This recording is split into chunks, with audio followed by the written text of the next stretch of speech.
Olá, me chamo Bruno Manuel e junto com a Gerdiane Gilberta e o Victor Tavares, vamos falar sobre a vida e contribuições de Alfred Russel Wallace. O outro cara da evolução.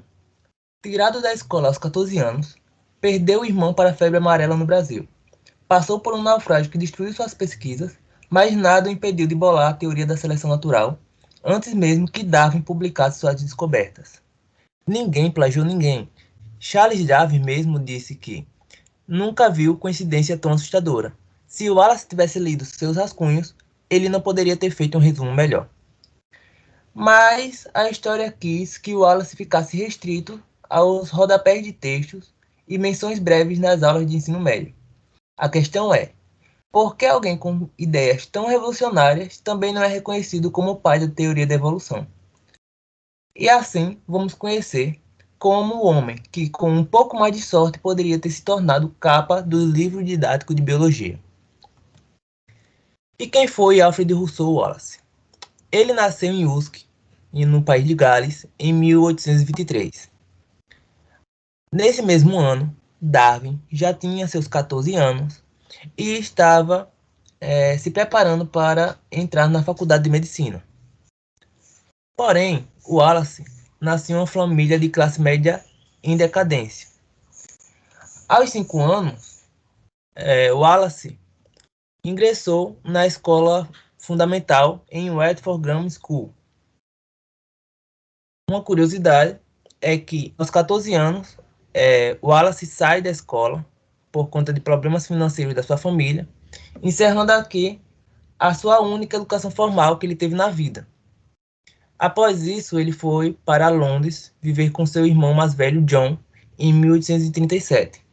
Lá, Wallace se desenvolveu intelectualmente, pois frequentava aulas no Instituto de Mecânica, onde desenvolveu suas ideias políticas. Meses depois, ele deixou Londres e foi trabalhar com William, seu irmão caçula. William trabalhava com agrimensura, utilizando dados geográficos, media terreno, fazia mapeamento, e com isso viajava por toda a Inglaterra e País de Gales. E Wallace ajudava ele nessas tarefas. Porém, em 1843, o trabalho caiu e Wallace foi dispensado. Em 1844, Wallace passa a viver em Leicester e foi convidado para trabalhar no Collegiate School de Leicester, onde ele começou a dar aulas de álgebra, aritmética, desenho, cartografia e topografia. Isso tudo quando Wallace já tinha 20 anos. Wallace era muito curioso e determinado, então ele ia para a biblioteca da cidade no seu tempo livre e ficava lendo, onde ele ampliou seu conhecimento e fortaleceu sua formação. Por isso, Wallace é considerado um autodidata. Ele leu entusiasmado os livros de história natural que relatavam grandes viagens que o inspirou posteriormente. De Alexandre von Humboldt, também leu Darwin, sobre as histórias de geologia e história natural nos países que ele visitava e despertou assim o desejo dele conhecer os trópicos. Também leu Thomas Robert Mato sobre o ensaio do princípio da população, o que também deixava Wallace bastante curioso.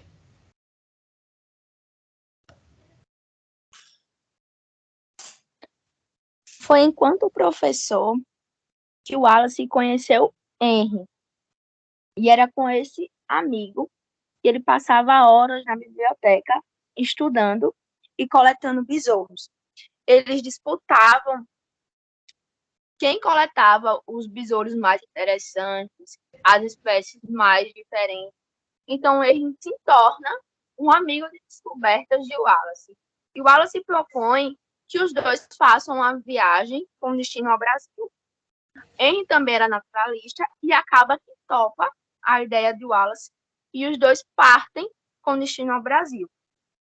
Eles desembarcam em Belém do Pará em 26 de maio de 1848, onde ficam um ano, e depois eles vão para o seu destino, que no caso, a princípio sempre foi a Amazônia, essa viagem dos dois duram 4 anos e eles coletavam os insetos, os pássaros que mais chamavam a atenção durante a viagem. E os dois no Amazonas chegam a um determinado momento que eles se separam. Então, a partir da bifurcação do Rio Negro e Solimões, os dois, cada um, seguem sua viagem. E o Wallace segue viagem pelo Rio Negro e é nas margens do rio que ele consegue observar características que ele não conseguia identificar nos rios da Europa. Ele percebe que as espécies de uma margem do rio não passavam para outra. E isso acontecia até mesmo com as aves, que poderiam facilmente sobrevoar. E ele consegue construir a percepção que existia uma barreira para além da geográfica ali, para além do rio, da extensão do rio. Ele percebe que naquele outro lado da margem não poderia ter alimentos, poderia ter predadores que acabariam tirando a vida dessas espécies. E isso é uma percepção que até então os pesquisadores ele não via nos livros, não via nas pesquisas que liam com frequência. Ele conclui que o rio funciona como uma barreira para isolar as espécies. E é uma viagem que dura 4 anos. O Wallace ele consegue juntar várias espécies, consegue descobrir várias espécies. E como é que ele fazia para se manter? Porque os dois saem em uma viagem independente e precisavam se manter no Brasil. E o que é que ele faz? Ele começa a capturar as espécies em duplicatas e enviar essas espécies para a Inglaterra.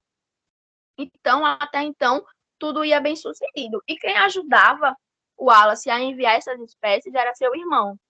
Então, chega um dado momento que surge a necessidade do irmão do Wallace vir para o Brasil para auxiliar no envio dessas espécies. E é aí que começa a tendência ao azar de Wallace.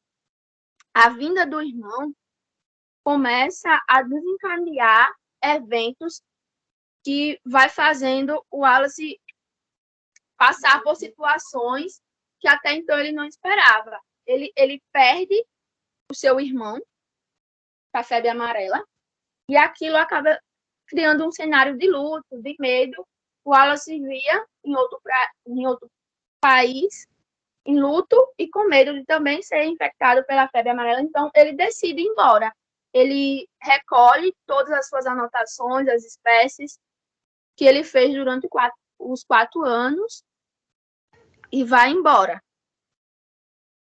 Só que o azar, ele continua perseguindo o Wallace e ele acaba sendo infectado pela febre. Não é algo que vai matar ele consegue sobreviver. Só que ainda durante a viagem, o navio que ele estava, pega fogo. Então, é ali que o Wallace vê que todas as suas anotações fogo sendo perdidas para o fogo e para a água. O Wallace ele consegue recuperar algumas espécies, alguns gêneros. Ele conseguiu catalogar mais de 100 gêneros de peixe, sendo 35 desses ainda desconhecidos no período. Ele ainda consegue publicar um livro com as anotações que ele recuperou, o livro A Narrativa da Viagem ao Rio Negro e Amazonas. E o Wallace promete que nunca mais vai fazer viagens a regiões tão desconhecidas e exóticas. Mas o que acontece é que o Wallace tem a oportunidade de ir viajar para o arquipélago de Malaio. Arquipélago de Malaio, que compõe um grupo de ilhas situadas entre o Sudeste Asiático e a Austrália.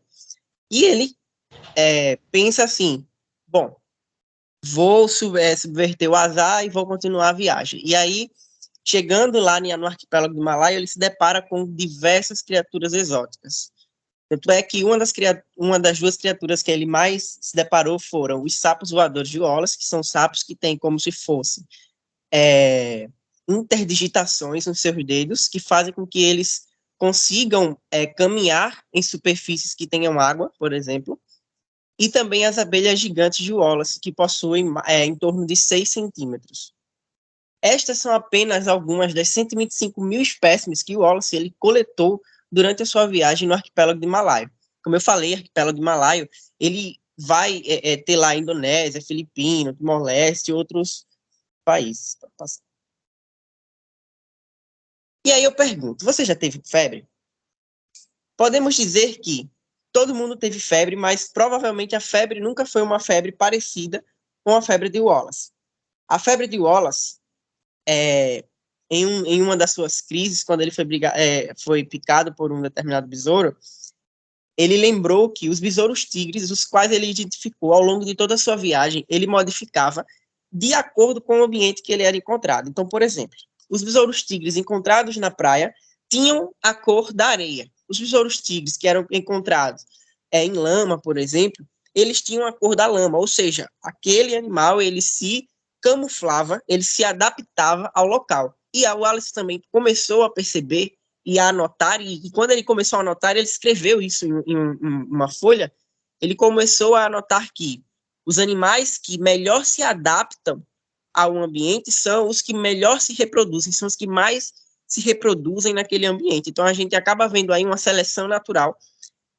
Duas coisas que ocorrem que Darwin começa a falar que ainda não era tão sabido assim, a camuflagem, né, e a seleção natural, que ainda nem tinha sido falado por ninguém.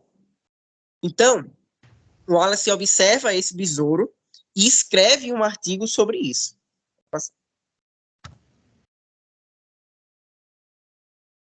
Outra coisa interessante também que Wallace percebeu é que existia uma linha que dividia as espécies entre o oeste e o leste, no arquipélago de Malaio.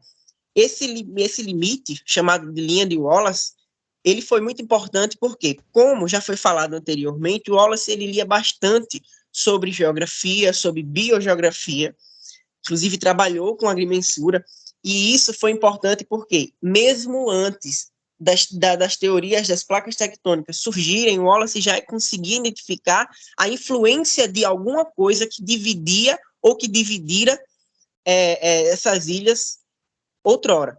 E aí, isso foi importante para o Wallace, porque ele conseguiu também, como eu falei antes da seleção natural, conseguiu identificar que espécies, elas eram diferentes nesses dois lugares, ou seja, existia ali uma linha, existia ali uma divisão, houve uma divisão em algum momento naquele local.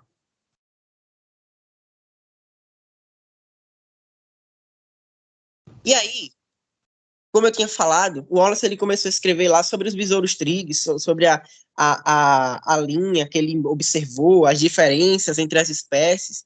E então, o Wallace diz, bom, eu vou mandar uma carta para o meu amigo Darwin, né, falando sobre isso, falando sobre essa adaptação dos animais ao ambiente, sobre essa possível seleção que está ocorrendo nesse local. E aí o Wallace pega, escreve essa carta e envia. E aí,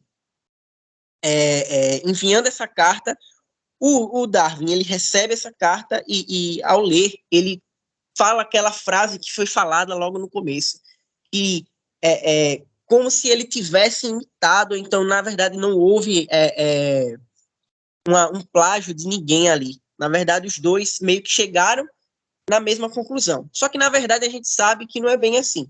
Porque o Wallace ele estava vendo a seleção ocorrer, a adaptação ocorrer, e eu posso falar, entre aspas, a mutação ocorrer naquele local.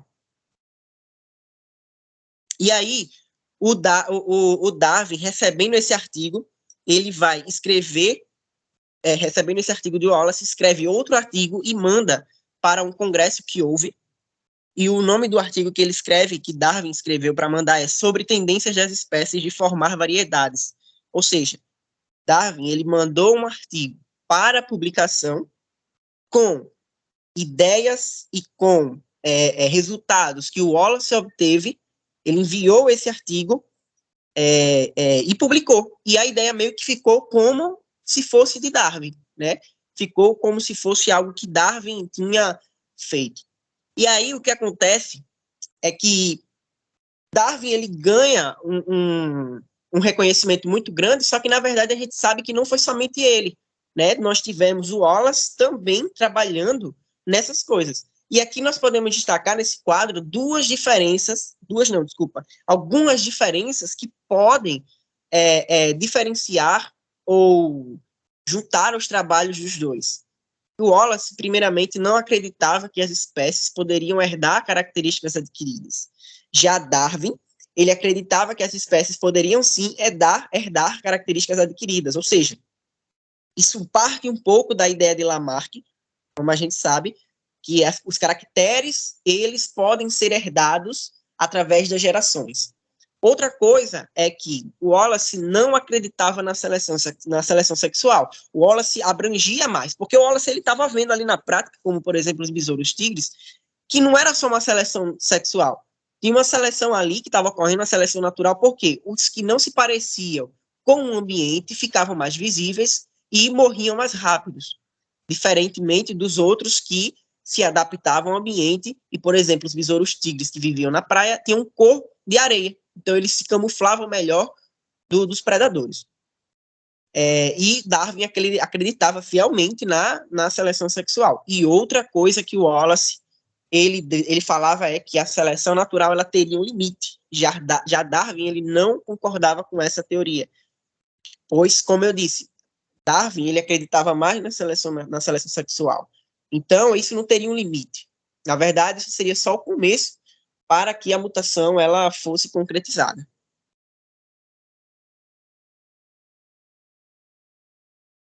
E aí, para nós finalizarmos, é importante nós falarmos sobre as premiações, né? Mesmo o Wallace ele não tendo o reconhecimento que o Darwin teve, ainda assim ele foi reconhecido, né? Ele foi reconhecido como um cara que mudou, sim, algo, só não teve tanto de reconhecimento que o Darwin teve. Então, o Wallace ele ganha lá o medalhão da Abadia de Westminster, que é uma igreja, né? E ele também ganha um medalhão, uma medalha de ouro da Sociedade Linneana de Londres. E aí cada um ganhou, na verdade, né? Darwin ganhou uma medalha e o Wallace também ganhou outra medalha, cada um com uma face deles. Isso porque eram naturalistas que influenciaram gerações. Aqui estão as referências e desde já nós agradecemos a todos. Obrigado.